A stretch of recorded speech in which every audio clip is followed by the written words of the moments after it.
வாங்கிட்டு அப்படியே விட்டுட்டோம். ஏற்ற ஆயிடுச்சு. அது எப்படி இருக்குன்றத பார்ப்போம். இந்த அக்கௌண்ட் ஆகும் 2 நாள்ல அது 3 ஸ்டாக்கா மாறிடும் அப்படின்னு நான் சொன்னேன். ஒரு 2 ஸ்டாக் இருக்கு 315ல 2.73% அடிச்சா. இப்போ உங்க டார்கெட் வந்து 2.5% தான் ஸ்விங் ட்ரேடிங்ல அப்படின்னா உங்களுக்கு இது ஒரு பெட்டரான ஒரு சாய்ஸ் தான். 6 months முன்னாடி இந்த பிரைஸ் இருக்கு. இது வந்து ஒரு 1 year முன்னாடி இருக்கு. பட் டாடா மோட்டார்ஸ்ல லாஸ் இருக்கு. அப்ப இன்வெஸ்டரா இங்க வந்து நம்ம லாஸ் வந்து அப்படியே ஹோல்ட் பண்ணி டாடா மோட்டார்ஸ் ஜேஆர் டாடாவோட சேல்ஸ் நல்லா இல்ல. ஏன்னா அது அதிகமான சேல்ஸ் வந்து உங்களுக்கு யூஎஸ்ல பண்றாங்க. Due to the import and export tariff இஷ்யூஸ்னால the Tata company itself have reduced their earnings by 5% taxes slash பண்ணாங்க.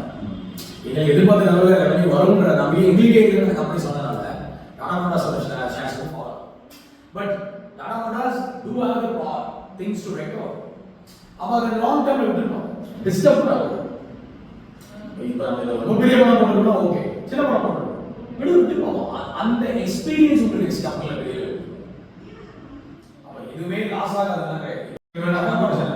அந்த ஆரஞ்சு பேக் நிறைய இருக்கு. கரெக்ட். அந்த கம்பெனி தான் சார். சோ அந்த கம்பெனியோட சார்ட் பார்க்கணும். ஆர்கே ஹோல்டிங்ஸ் மாதிரி செக் பண்ணி பாருங்க. இப்போ இதெல்லாம் என்ன அட்வான்டேஜ்னா நீங்க உடனே பார்ட்டிசிபேட் பண்றதுக்கான சின்ன பிரைஸ் இருக்காங்க. நிறைய பிரச்சனை ஆயிடுச்சுனாலும் you're not going to lose much. சும்மா ஒரு 5 கம்பெனி வாங்குங்களேன் 500 தான் இருக்க போகுது. அப்ப NET இருக்கா? இல்ல NET இல்ல சார். NET தான் கோ ஃபோர்ஜா மாதிரி இருக்கு. அது நல்லா வளர்ந்துச்சு. அப்ப நௌக்கரி என்ன பண்ணுச்சு? இன்ஃபோ